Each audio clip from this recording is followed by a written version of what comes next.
Welcome back, everyone, to the Rebel Crow Psychic Show with your host, Athena Silver. Tonight, we have another wonderful guest interview. We are going to be talking to a visionary, an author, woman, and lover of all things feminine. We're going to be having Seren Bertrand come on. So stay with us, and we'll be right back.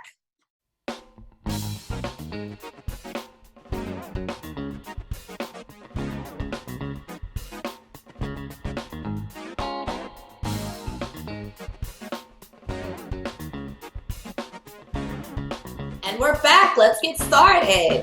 Like I said in the intro, we're having a wonderful guest interview tonight.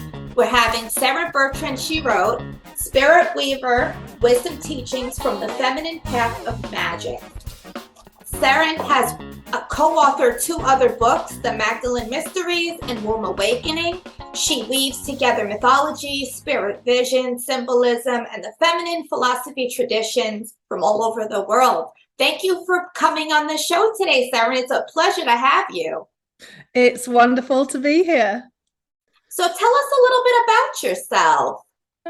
Where do we begin? As Walt Whitman says, I am multitudes. It's hard to pin it down, but I'm an author and an incantrix. I was born in Yorkshire in England, and I now live in America in the Appalachian Mountains. I draw a lot of my inspiration from my roots and my heritage in Yorkshire and the magical traditions of that land that kind of continue to speak and amplify through me.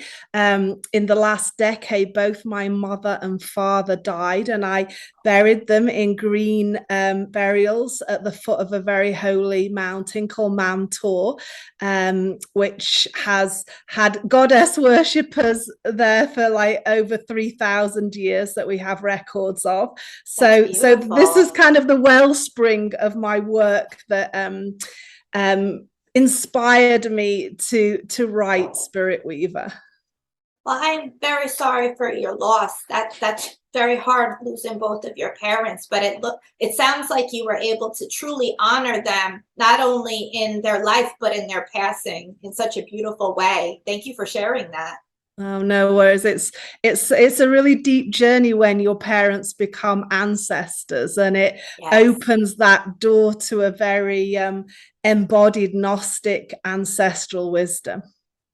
Well, you are in good company, because ancestor practice is very important here on Rebel Crow Psychic Show. We have quite a few episodes, so if any of you want to see them, look back on our playlist, they're there. So I'd like to first ask you, as I ask all of our guests that come on, how do you define yourself within the craft? How do you see yourself? How do you label your practice? You know, we know labels don't usually pinpoint down exactly, but they put us in the realm of understanding.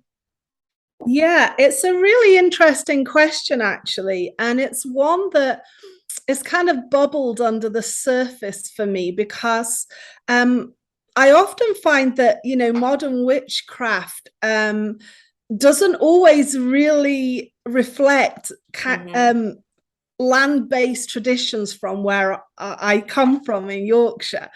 And so I kind of grew up with this sense of this magic, and I love the word magic because I feel like magic is that subtle substance that runs through all lineages and all traditions and all labels. Like, no matter what your path is, what your craft is, how you're naming it, the end destination or the world you're in is magic. You know, it's everywhere. The world is made of magic. But for me, it was that I never really identified with modern witchcraft movements at all. So I've never been down that path. And so I really never actually identified with any particular tradition.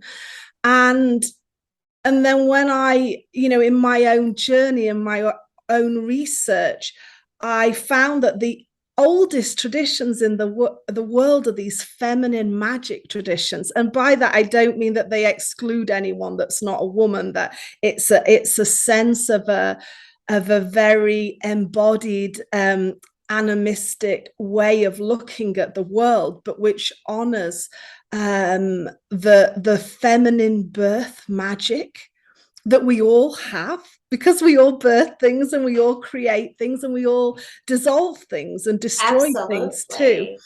And so, yeah, in a way, I feel that, like all kind of Gnostic witches, the first teacher is the moon. The moon and the earth, because that's where you feel that mystery outside of human created theologies or ideas, the sense that there is this kind of mystical, cyclical birthing and dissolving world. So I think that's really where my heart is. It's kind of, it's like it's everywhere, that's merged with everything. I've always said I've never met a religion yet that I can't find something to love about it. Same, absolutely. I hear you 100% on that. I feel very much in the same path. Like, I feel like I'm a child of the world. I'm very mixed race, so I have a lot of ancestors from literally every continent, except for Antarctica. That's all I know yet, but maybe. But going back to all of those traditions, a lot of them were kept within mother to child and passed down through that matriarchal lineage. And I noticed that it's still happening today. We're still wisdom keepers as women. It's just that we're carrying the family stories as opposed to the cultural stories as we would have, generations before. I think we may have lost a few connections, but we're gaining them back. We're getting them back. You know what I loved in our book, Magdalene Mysteries, which was researching the lineage of Mary Magdalene and then how it kind of diffused out like a root network across the world. But one of the descriptions of the Cathar priestesses or witches in France was that they had dynasties of witches. And I love that idea, and I love that word, this idea of these, and I think in America you might say dynasties, dynasties of feminine wisdom. And they studied together in these houses, and then when they were persecuted, they actually set up camp in the woods and practiced there. And so I'm really, really interested in Spirit Weaver. My latest book kind of touches in on this, but my next book will go deeper into this, is these matrilineal wisdom traditions that are oral and that have been passed down through dynasties of witches, and that even when the books have been burnt, the memory still lives on in our epigenetic wisdom. And so I'm really fascinated with that. And actually one of the factors of that I'm really fascinated with is that, it was considered that to have a daughter was like such an incredible gift, because you continued that direct witch line descent, bloodline. But that actually in those old traditions, it was often the grandmother who taught a daughter. So it was very rarely your own mom who taught you. And we can understand why that. Well, you're saying that, and I'm thinking like you're talking about my entire life story. I myself come from a hereditary witch dynasty. We've been witches for many generations. And like you said, I didn't learn from my mother. I learned from my grandmother and my great-grandmother. Exactly. And it seems like every few generations, there will be the one that has many gifts and really brings on the tradition, and then there will always be a few traditions that people decide not to practice because it wasn't safe. Because they themselves weren't ready to commit to that kind of task. Because it looks like in my family, when we commit big, and it's a lifestyle that becomes part of our path. And so reading your book, it was like deja vu every now and again. Like, oh my God, do we know each other? and that's what's beautiful, because the tradition actually, it has this, how can we say it, this magical skeleton. Yes. that holds and structures it. But every family and every tradition kind of puts slightly different flesh on it, different clothes and different flesh, but you recognize the bare bones. Yes. And to me, that's ancestor magic, because the bones are the same. And so you can say, oh, I recognize the skeleton, the bare bones, the magical bones. And then we all dress it up in different ways. So, from Yorkshire and the places I'm from, it's like every valley has a slightly different take on the magic. You can't really, there's not a top down, like, it's not a religion, it's not a top-down structure, it's a root structure, and like then it belongs to all of us. Exactly. And then that also happens in a lineage that gifts don't express. Some people have like those really strong psychic gifts that kind of get a lot of airtime. But some people in, witch dynasties, they have domestic magic, because you can't have everyone having the same magic. Everyone has a different magic. And I feel, I don't know any solution to this, but one of the difficulties of modern life that has become so mobile, which of course gives us lots of opportunity and possibility, but on the negative side is we don't live in these extended families anymore. And we don't really practice a lot of ancestor worship in that magical way. So that role of the grandmother or the great grandmother to teach the children magic, which has always really been the role of the elders, the enchantresses, the crones.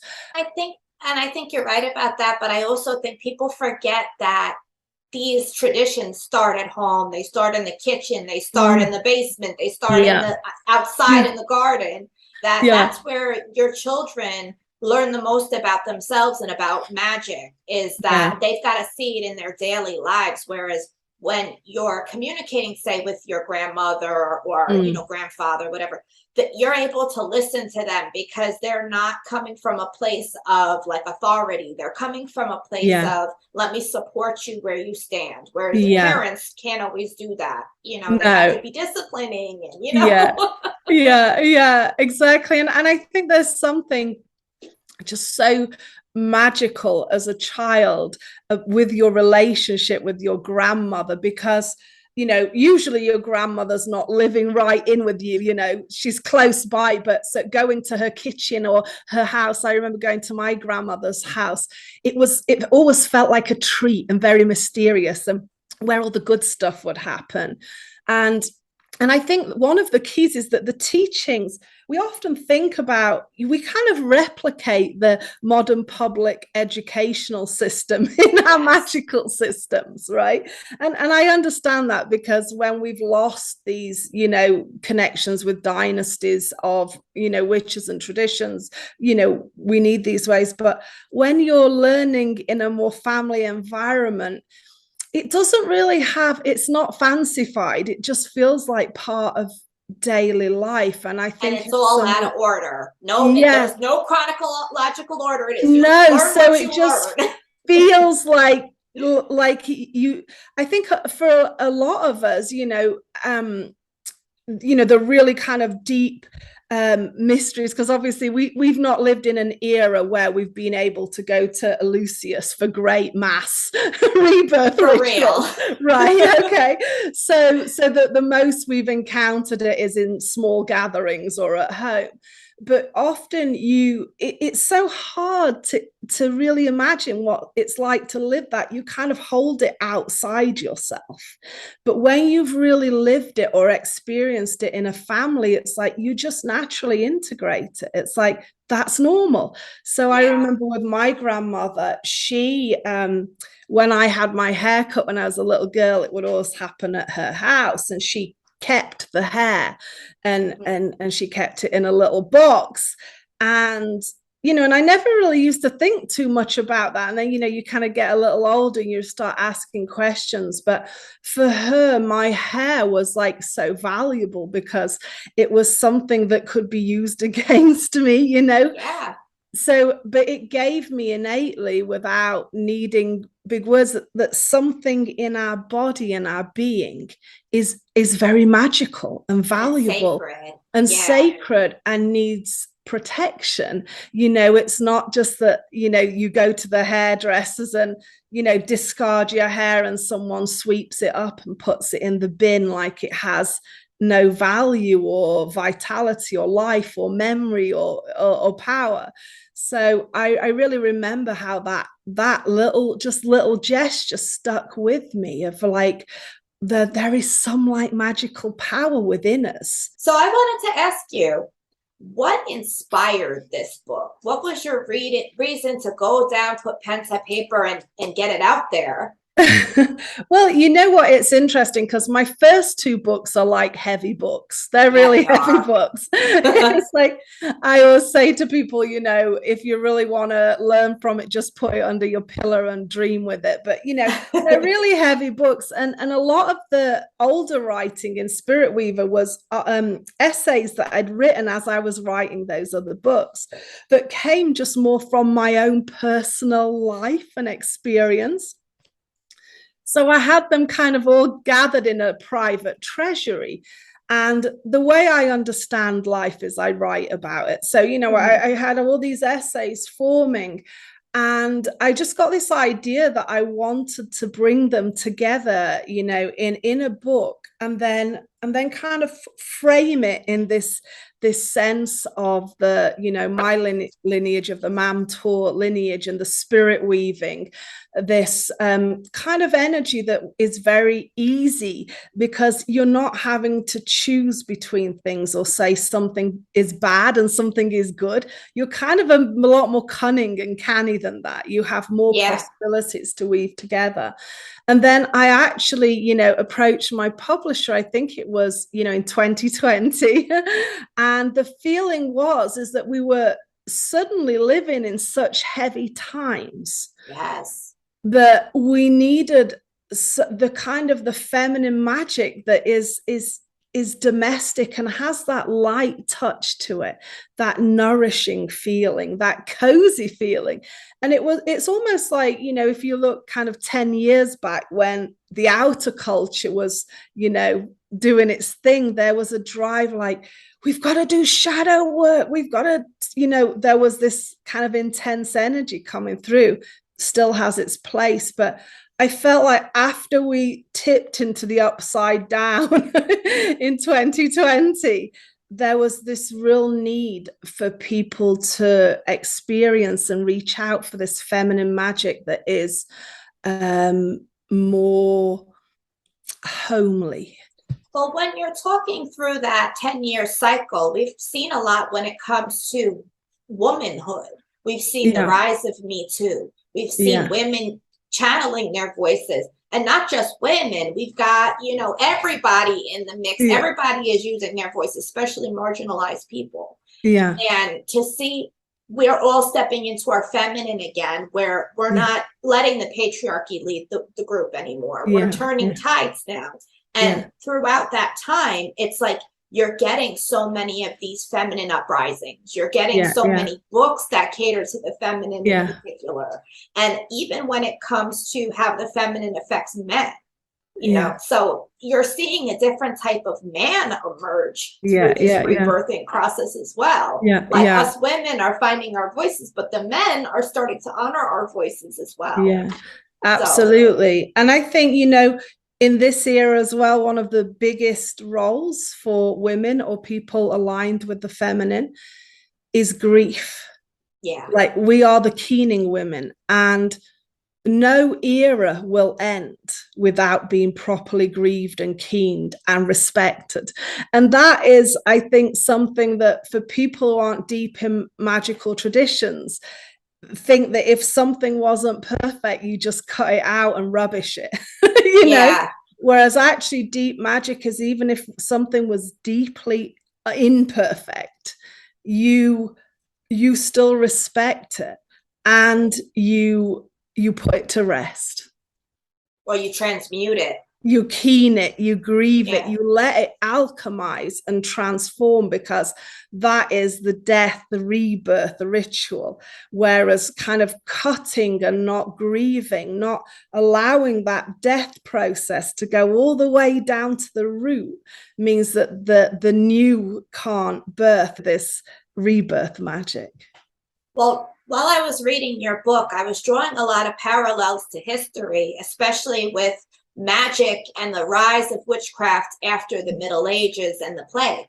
Yeah. When we had this, a state where humanity was having a lot of death and a lot of grieving and a changeover, and the people who were left were different. They were changed by these events. And it showed through the magic that came out during that time. We get a lot of interesting, different types and factions that pop up in history. And I think we're kind of going through that again here. We just went through a very traumatic few years. And I think the ones that are left here were changed. And we need to reflect that with our magical practices again. Absolutely. I want to get into probably my favorite story of your whole book. And that is the patchwork wedding dress. That almost brought me to tears of joy at how touching that, just the message of that story. Would you go into a little bit about the story and where, how it came with you? Yeah, okay. So this story was, I'm a trained journalist, and this was, gosh, let's have a think. This was maybe 15 or 20 years ago. I can't remember now, but I decided I started writing a lot of stories about ordinary women in Yorkshire and like understanding what their lives were. And one day my mom had said that there was this old lady in the neighborhood, and I can't remember how old she was, but my mom was old at the time. So she must have been, nearing like 90s or. Oh, wow. Okay. She was up there. She was up there. Because I think at the time my mom might have been in her 60s. But anyway, so I said, and my mom was just saying about everything she'd lived through, like living through the wars and what it was like for her to be in this age, And so we set up an interview with her at my mom's house. And when I arrived, the whole neighborhood was in the house. It was crazy. It was like the tea, the kettle was going, the biscuits, the tea. There were like all old ladies like squashed in the back. Everyone, was there. And this old lady sat on this kind of old velour gold armchair like the Queen. And I interviewed her, and we spoke for about 3 hours, and everyone was just like listening rapt. And again, just like we discount that elderly people have stories that we want to listen to. We live in a world where the media is completely skewed to very young voices.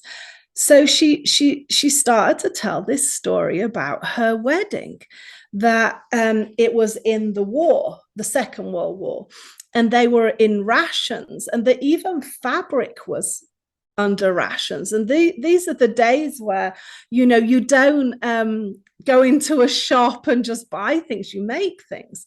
So and they had vouchers for things like materials at the time too, so you were only allotted a certain amount of yards of fabric.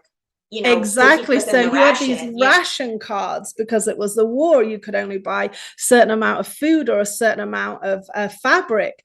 And, the ration card for silk, because I think they make the wedding dresses in silk, was just like 1 square per family. So the whole neighborhood donated their ration card of silk. I know.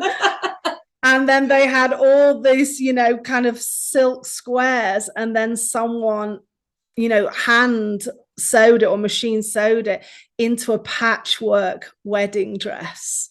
And she got married wearing this gorgeous silk wedding dress. And just to me, it was like, I still get goosebumps now, just to hear this lady and how when she had an audience, she really rose for the occasion. She really went in there and told her stories. But what a beautiful metaphor that is, you know, Really.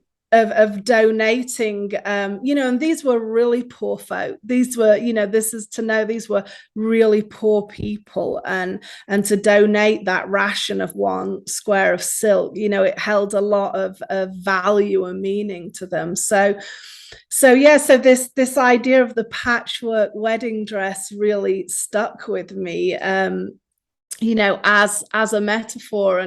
And you know, and at one point I was going to write a book about it. It's such a great story. But you know, our communities are full of stories like this.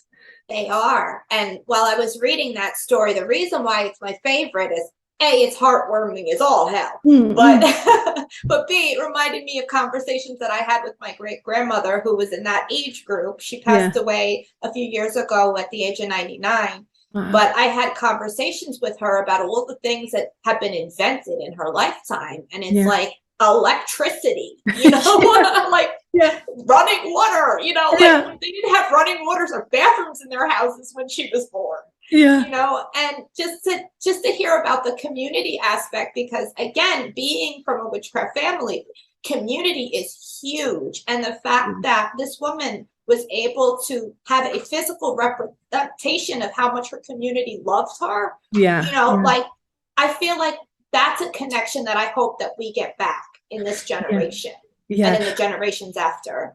And you know what, I feel like we have to, it's kind of reweave it. One of the things I feel really grateful for now in retrospect is I feel like I kind of lived in, for me, one of the last like really community focused worlds that, you know, lived on the same land with the same traditions, you know, in England. And actually, even after my mom died, I had a dream that I was walking through the streets and that whole world was dissolving, because we live in a new world now. And I feel like we can't go back to that, but we can reweave it into the future. But we have to know what it was and how it worked and how it felt. And why it was special. Why it was special. You know, it's funny, even as you were saying that story, just remembering in Spirit Weaver, I share a story about my Auntie Margaret, who was one of the well guardians. And she wore my mom's wedding dress for her wedding.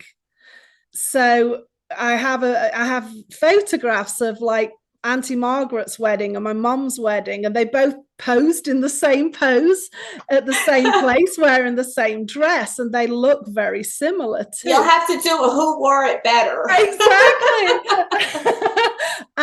But just, you know, again, in a society like ours now, the thought of wearing someone's hand-me-down dress, it's unthinkable.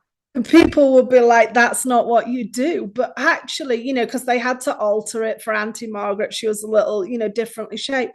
But actually the magic that comes from this wedding dress that is kind of passed through the line, and then we have the photos, it actually now holds more magic than if she would have just bought a new one. Exactly. It has the blessing of the family and the happiness of another marriage on it. Yeah. And also it kind of, it speaks to that sense of lineage and inheritance. So again, for me, when my mom was dying, that was, you know, the most profound feeling that came through as the role of inheritance in magic. Definitely. And with this inheritance, it's not just the tangible, it's the stories, it's the ideas, it's the romanticized feelings around it that get passed on that I think might even be more powerful than the physical item.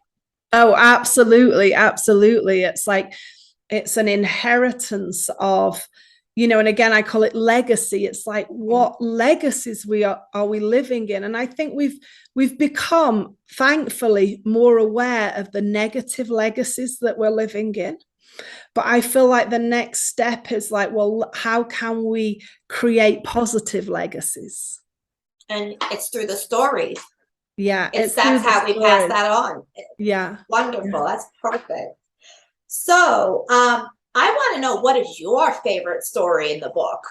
Oh my gosh, that's I think really my favorite story in the book was the one of Mamtor and the Mamtor ancestors, because that was really the first time that this magic that had been with me all my life, all my childhood, I'm sure people relate to this, that you're kind of aware that something's with you when you're a child. Oh, yeah. Right? Yeah. You can't articulate it. No one talks about it. You don't read it in books, but you know that someone's with you. And you also know it's not the God that they're talking about in church. Yep. And you got to ask yourself several times over, am I crazy or is Am this I crazy? normal? What is it? So you know that something is with you, right? Yep. And so that was for me the moment that of like, oh my God, a huge articulation of this magic, these beings, this people, this lineage who has walked with me and held me through heaven and hell, right? Mm-hmm. Suddenly like show their faces and come to meet me and say, you know, you're, like we want you. We want to work with you. Yeah, you're our kin, you know, we've got work for you to do. Yeah. You know, and that was a real moment of, you know, that kind of, they had been supporting me, and there was so much of my magic that I did not really understand originated in them, and then making that connection, and then obviously being called to be in service. Absolutely. To that legacy and to that land and to that memory and to those stories. And actually what's really interesting for me is they're not book stories. So it's like you could now, you know, kind of try and find Mamtor, and you can read about you know, the goddess Brigantia and, you know, all this thing. But the magic that the ancestors put in me, it's like, it's not book magic. It's not written about. It's something direct, and it's like percolating. And so now I feel like, you know, and Spirit Weaver was part of this in service to making that reconnection with the ancestors of Mamtor, where of course, like my mom and dad now live as ancestors, this long, you know, lineage. And just seeing how that wants to speak to the world. And I really think that's where the voice of legacy or inheritance or tradition is coming through them. Like, that's not something I would have spoken about 10 or 20 years ago. I hear you. Well, the message comes when you're ready to speak it. Yeah. So you had to be ready to write such a wonderful book, which I want to tell everybody, please pick up your copy of Spirit Weaver wherever you get books. It's so worth the read. It's something that's going to bring you back to a sense of belonging and a sense of home, no matter what lineage you practice or what lineage you come from. Yeah. So I wanted to ask you, do you have anything interesting coming up, and how do the viewers get a hold of you? And you know, either do you have any classes or do you have a website? Let us know how to contact you. Okay, well, I have a website, www.serenbertrand.com, and I have a lot of essays on there. I'm also starting a Substack called The Enchantress of Elmet, which is going to talk about specifically this area of the world, the old Celtic kingdom of Elmet, and these stories of feminine magic. So that's the best way to connect with me right now, is to go to my website and join my newsletter. I'm going to have a winter of enchantment. That's what I've decided, where I'm going to kind of burrow down and not really do too much. So, but hopefully next summer there'll be an emergence from that. Well, I hope it's a restful winter for you, that you get to chill out and recover and get ready for the next year. Yeah. I go through it too. I feel like the winters are for me, the summers are for everybody else. Exactly. Don't mess with my winters. That's what absolutely. Winters are for family. Well, I'm your host, Athena Silver. If you would like to have a reading with me, I do tarot readings, mediumship readings, and I have other services that are available on my website, readingswithathenasilver.com. My Instagram is at athena.silver, and my TikTok is at athena_silver. Thank you so much for coming on, Seren. It was wonderful to have you on. having another episode, not this week, but the week after, on Thursday. Free episodes of Rebel Crow Psychic Show are available on rebelcrowpsychicshow.com and also on the Rebel Crow Psychic Show channel on YouTube.